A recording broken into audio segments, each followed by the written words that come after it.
Hello everybody. The use of sooner or earlier depends on the time perspective that you're viewing it from. And in this video, we are going to take a look at these time perspectives and see how they determine if something happens sooner or earlier. For the purposes of this video, English has two time perspectives. The first is the time perspective of now, looking into the future.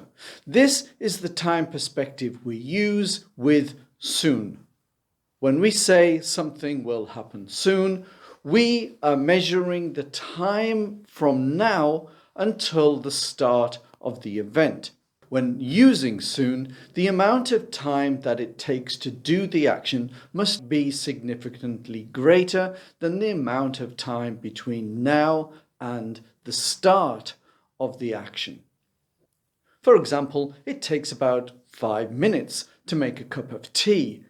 If you are planning on making a cup of tea in 20 minutes, you can't use soon. We can also use the comparative and superlative forms of soon, sooner and soonest. The car will arrive sooner than the bus, for example. The second time perspective is a fixed time in the future looking towards the present.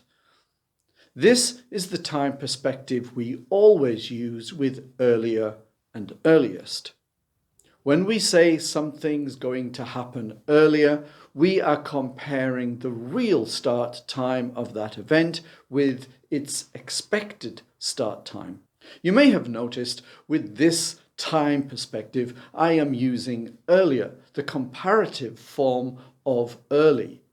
This is much more common than using the base adjective of early.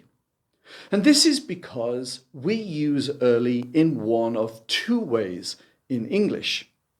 Early can mean at a time prior to the expected time, but early can also mean at the beginning period of the day. And the meaning of early can be ambiguous without context. For example, if you look at the sentence, "The train left early," does that mean that the train left before the expected time or in the early part of the day, say 5 a.m.? In order to avoid any confusion in English, we tend to say earlier and early to give a better representation of what we mean. The train left earlier means the train left before the expected time, whereas the train left early means it left at the beginning of the day. And that's it. Don't forget to check out Past Tense of Banana on Instagram and Facebook. Thanks for watching. Bye-bye now.